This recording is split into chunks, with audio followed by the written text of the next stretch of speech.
आज का हमारा टॉपिक है वान डेर वाल समीकरण और वास्तविक गैसों की प्रकृति, van der Waals equation and nature of real gases.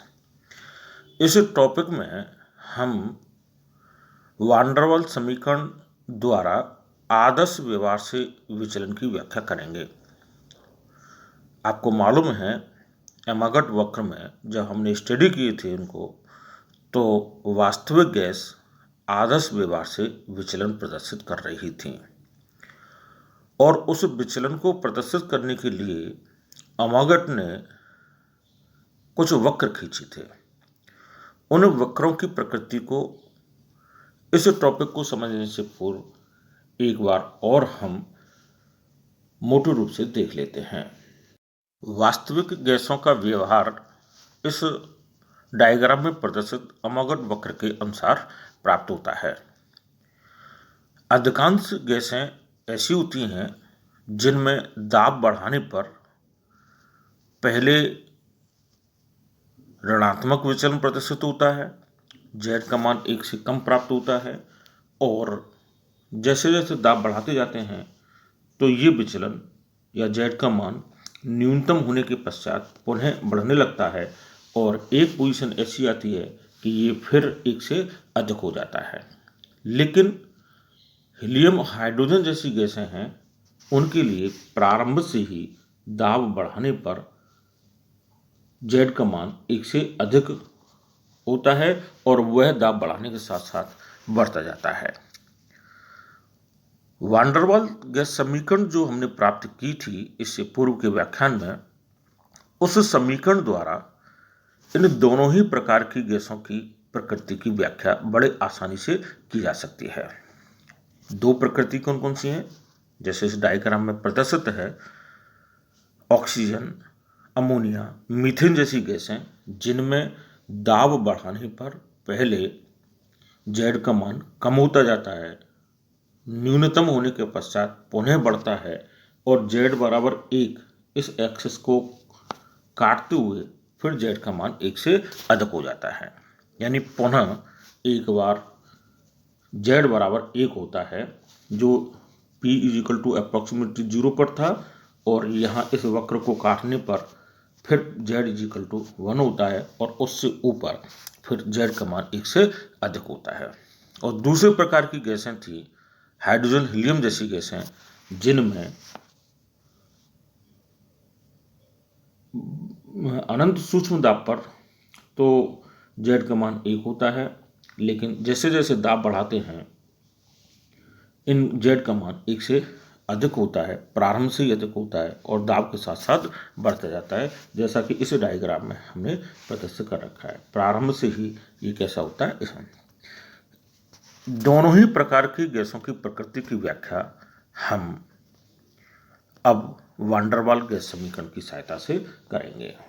मान लेते हैं हमारे पास उपलब्ध गैस का एक मोल है।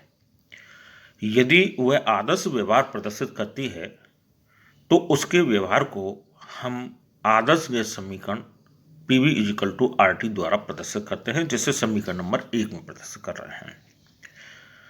लेकिन यदि वो वास्तविक गैस की भांति व्यवहार करती है तो उसको हम वान डेर वाल समीकरण P plus AY square into V minus B equal to RT जो समीकरण 2 में प्रदर्शित है के अनुसार हम उसके व्यवहार की व्याख्या करते हैं।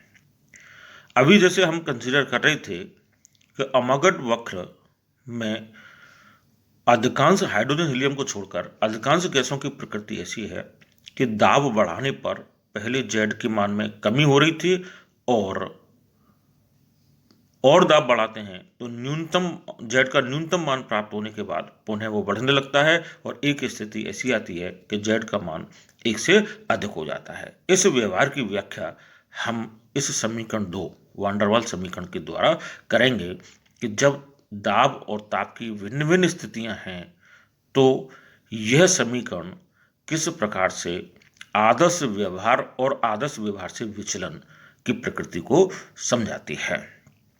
तो पहले हम लेते हैं जब अत्यंत कम दाब है, एट एक्सट्रीमली लो प्रेशर। जब बहुत कम दाब होता है, न्यून दाब है, तो गैस के अणु एक दूसरे से पर्याप्त दूरी पर होते हैं और उस स्थिति में ना तो किसी अणु की उपस्थिति का दूसरी अणु की उपस्थिति पर कोई प्रभाव पड़ता है, अर्थात कोई आकर्षण प्रतिकर्षण अनुभव नहीं होता है, और पात्र के आयतन की तुलना में गैस के अणुओं के समस्त आयतन को भी हम नगण्य मान सकते हैं। इस कारण से इस समीकरण 2 में जो दाब संशोधन और आयतन संशोधन घटक हैं, A/v² दाब संशोधन घटक था और B आयतन संशोधन घटक था, उन दोनों को हम उपेक्षा कर सकते हैं। जब इन दोनों की उपेक्षा करेंगे तो समीकरण 2 में यदि A/v² और B इन दोनों को नगण्य हम माने तो वह आदर्श गैस समीकरण के अनुरूप हमें प्राप्त होती है और समीकरण का प्रारूप होगा PV = RT। और जब PV = RT है तो Z का मान कितना था, PV/RT। जब PV/RT हम निकालेंगे और PV = RT है तो Z बराबर 1 को हमें प्राप्त हो जाता है, जो आदर्श व्यवहार को प्रदर्शित करता है। हम कह सकते हैं कि जब अत्यंत न्यून दाब है तो सभी गैसें, भले ही वो आदर्श गैसें हैं चाहे वास्तविक गैसें हैं, आदर्श व्यवहार प्रदर्शित करेंगे। अब यदि हम दाब को बढ़ाएं कुछ तो और बढ़ाते हुए हम सामान्य दाब पर आ जाते हैं। जब दाब को हम बढ़ा रहे हैं तो अणुओं के बीच दूरी कम होगी, मॉलिक्यूल एक दूसरे के नज़दीक आने लगते हैं और जब नज़दीक आने लगते हैं तो जो फोर्सेज हैं, न्यूटन लॉ के अकॉर्डिंग आपको पता है कि वो दोनों के बीच की दूरी के वर्ग के व्युत्क्रमानुपाती होती हैं, यानी फोर्स F = 1/d² होता है। दूरी घट रही है तो उनके मध्य आकर्षण का मान तेजी से बढ़ता है। लेकिन अभी भी हम अणुओं के आयतन का पात्र के आयतन की तुलना में उपेक्षा कर सकते हैं, लेकिन इस स्थिति में जो दाब है या आकर्षण बलों का प्रभाव है उसकी उपेक्षा नहीं की जा सकती। जब उपेक्षा नहीं की जा सकती तो यही वैन डर वाल्स समीकरण, जिसमें हम आयतन संशोधन घटक B वर्जित आयतन की उपेक्षा कर दें, और तब ये क्या मिलेगा, P + A/v² × B = RT। अब आयतन संशोधन को हमने उपेक्षित किया है, दाब संशोधन एग्जिस्ट कर रहा है। इस P + A/v² × V = RT में हम इस V से मल्टीप्लाई करें तो इक्वेशन हमें मिलेगी PV + A/v, क्योंकि V से V कैंसिल हुआ, = RT।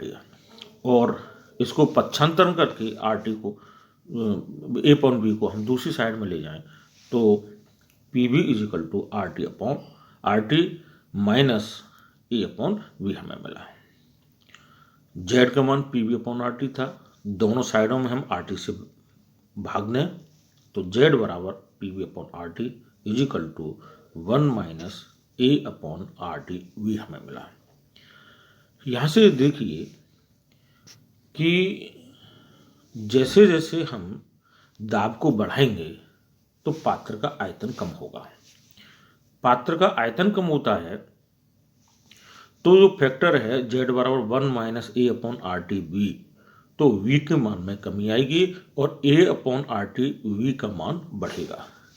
ये पूरी वैल्यू बढ़ेगी V का मान कम होने से, तो एक जो Z का मान है एक की तुलना में कम होता चला जाएगा। अर्थात इस समीकरण 3 से प्रदर्शित हो रहा है कि जैसे जैसे हम दाब को बढ़ाएंगे, बढ़ाने पर V का मान कम होने के कारण एक से विचलन बढ़ता जाएगा और न्यूनतम मान पर पहुंचने पर वह पुनः बढ़ने लगे। उस प्रकृति को हम आगे कंसीडर कर रहे हैं। तो प्रारंभ में अत्यंत न्यून दाब से सामान्य दाब तक हम आते हैं तो गैस के Z का मान 1 से कम होता चला जाता है, घटता जाता है, जो समीकरण 3 के अनुरूप हमें प्राप्त हो रहा है। यदि सामान्य दाबों को आने के बाद में हम उच्च दाबों को देख लें, फिर बीच वाली पोजीशन को देखेंगे कि सामान्य दाब और उच्च दाब की स्थिति, तो उच्च दाबों पर हम एक्सट्रीम पोजीशन को हम देख लें तो एक्सट्रीम पोजीशन पर क्या होगा, अत्यंत उच्च दाबों पर अणु एक दूसरे के काफ़ी नज़दीक आ जाते हैं। जब ज़्यादा नज़दीक आते हैं तो आकर्षण बल के साथ साथ प्रतिकर्षण बल या एक अणु की उपस्थिति दूसरे अणु को और नज़दीक आने से बाधित करती है। ऐसी स्थिति में मॉलिक्यूल पर आकर्षण की उपेक्षा की जा सकती है, क्योंकि वह काउंटरवैलेंस हो रहा है प्रतिकर्षण के द्वारा। लेकिन संपूर्ण आयतन की तुलना में अब अणुओं के आयतन को नगण्य नहीं माना जा सकता। जब नगण्य नहीं मानते हैं तो A/V² तो उपेक्षित हो गया और B वर्जित आयतन एग्जिस्ट कर रहा है। तब उस समीकरण नंबर 2 का प्रारूप क्या होगा? P × V - B = RT। इस P से मल्टीप्लाई करें तो PV - PB = RT, और इस PV को पक्षांतरण करके राइट साइड में ले जाएं तो PV = RT + PV के बराबर हमें मिला। और Z के मान के लिए हम इसमें RT से भाग दें, दोनों साइडों को भाग देते हैं तो Z = PV/RT = 1 + PV/RT हमें मिला। जब ये 1 + PV/RT हमें मिल रहा है तो यहाँ से आप ये देखिए कि Z का मान 1 से ज़्यादा है, और जैसे जैसे प्रेशर बढ़ाएंगे, प्रेशर P कहाँ पर है? न्यूमरेटर में है, तो प्रेशर बढ़ाएंगे तो PV/RT घटक का मान बढ़ता चला जाएगा। तो यही व्यवहार किसके लिए था? हाइड्रोजन हीलियम के लिए भी था। तो जैसे जैसे दाब के मान में हम वृद्धि करेंगे Z का मान 1 से अधिक होता चला जाएगा, यानी धनात्मक विचलन तो है ही, और साथ में विचलन का मान बढ़ता चला जाएगा। ताप के परिवर्तन को भी हम कंसीडर कर लेते हैं। ताप परिवर्तन पर भी इसी तरीके का व्यवहार हमें प्रदर्शित होता है, लेकिन किस ताप पर क्या व्यवहार होगा उसके लिए हम इस वान डेर वाल्स समीकरण को ना तो आयतन संशोधन को और ना ही दाब संशोधन को उपेक्षित मान रहे हैं, और तब P + A/V² V - V = RT ये सामान्य ताप एवं दाब पर व्यवहार होता है। प्रत्येक प्राकृतिक गैस का व्यवहार होता है, और सामान्य में किस तरीके से परिवर्तन होगा वो बात भी अब आपको समझ में आने लगेगी। P + A/V² V - V = RT में यदि हम लेफ्ट साइड के दोनों फैक्टरों को मल्टीप्लाई करें तो PV + A/V - PV - AV/V² = RT हमें मिला। वान डेर वाल्स स्थिरांक A और V दोनों के ही मान अत्यंत सूक्ष्म होते हैं, तो इनके गुणनफल का मान और कम होगा। तो AV/V, उसमें भी V² का भाग लग रहा है, तो AV/V² के मान को उपेक्षित हम मान सकते हैं। जब इस मान को उपेक्षित मान रहे हैं तो इस समीकरण का प्रारूप हमें मिलेगा PV + A/V - PV = RT, और दोनों घटक A/V और -PV को हम पक्षांतरण करके राइट साइड में ले जाएं तो इक्वेशन का रूप होगा PV = RT - A/V + PV। अब PV के रूप में समीकरण प्राप्त हो गई है। हमारा उद्देश्य होता है कि हम Z का मान निर्धारित करें, और Z कितना था? PV/RT के बराबर। तो इस इक्वेशन में दोनों ओर Z से भाग दें, RT से हम भाग दें। जो RT से भाग देते हैं तो Z = PV/RT = 1 + PV/RT - A/RT/V हमें मिला। अब आप ध्यान कीजिए कि जब हम अत्यंत न्यून दाब पर ले रहे थे तो और दाब में वृद्धि कर रहे थे तो A/RT/V फैक्टर प्रभावी था, लेकिन उच्च दाबों पर ले रहे थे तो PV/RT ये प्रभावी था। सामान्य दाबों पर जो Z का मान होगा या Z की प्रकृति होगी, व्यवहार होगा, वो इन दोनों के आपेक्षिक मानों पर निर्भर करेगा, और जिस प्रकार आपेक्षिक मान होंगे उस प्रकार से यह व्यवहार प्रदर्शित करेगा।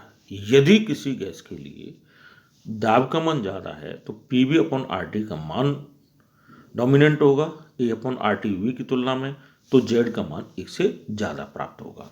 लेकिन यदि वी का मान प्रभावी हो रहा है, ज़्यादा कम हो रहा है, सामान्य और न्यून दाब के बीच की स्थिति, तो ए अपॉन आर टी वी प्रभावी रहेगा P V upon R T की तुलना में, रिजल्टेंट वैल्यू नेगेटिव मिलेगी, और जब रिजल्टेंट वैल्यू नेगेटिव मिलती है तो जेड का मान 1 से कम होगा। अब इस इक्वेशन को और ध्यान से देखिए। अमागत वक्र की जो प्रकृति थी, उस प्रकृति में ये इस तरीके का कर्व मिल रहा था, ये जा रहा था और फिर एक बार पुनः ये वक्र z बराबर एक रेखा को काटता है। तो z बराबर एक रेखा को काटता है, तो z बराबर एक होने पर वह आदर्श व्यवहार प्रदर्शित करता है। यह भी इस इक्वेशन से, वान डेर वाल इक्वेशन से प्रूव हो रहा है कि जब बढ़ते हुए दाब के साथ P V upon R T और ए अपॉन आर टी की वैल्यू काउंटर बैलेंस हो रही है, उस समय resultant value P V upon R T minus a upon R T V का मान 0 होगा, और उस स्थिति में जेड बराबर 1 होगा। अर्थात दाब संशोधन घटक आयतन संशोधन घटक का रिजल्टेंट 0 हो जाता है, और उस स्थिति में गैस आदर्श व्यवहार प्रदर्शित करती है। इस वान डेर वाल समीकरण के द्वारा हम हाइड्रोजन और हीलियम के असामान्य व्यवहार की भी व्याख्या कर सकते हैं। उसमें क्या था कि प्रारंभ से ही दाब बढ़ाने पर हाइड्रोजन हीलियम के लिए जेड का मान 1 से अधिक प्राप्त हो रहा था। हाइड्रोजन और हीलियम गैस के मॉलिक्यूलर वेट का मान बहुत कम होता है। जब मॉलिक्यूलर वेट कम है तो उनके मध्य न्यूटन बल या आकर्षण बल का मान भी नगण्य होता है। उस स्थिति में दाब बढ़ाने पर भी आकर्षण का मान नगण्य होने के कारण दाब संशोधन घटक की उपेक्षा की जा सकती है, लेकिन आयतन की उपेक्षा नहीं की जा सकती, और तब ये इक्वेशन हमें प्राप्त होगी P into V minus B equal to R T, गुणा किया तो P V minus P B equal to R T, और पी बी को हम पक्षांतरण करके राइट साइड में ले गए तो P B equal to R T plus P B हमें मिला। जेड का मान निकालने के लिए दोनों ओर आर टी से भाग देते हैं, तो जेड बराबर P B upon R T equal to 1 plus P B upon R T हमें मिला। अब देखिए 1 plus P B upon R T, दाब बढ़ाने पर P B upon R T का मान बढ़ता चला जाएगा और जेड का मान हमें 1 से अधिक प्राप्त होता है प्रारंभ से ही। तो इस वान डेर वाल समीकरण द्वारा हम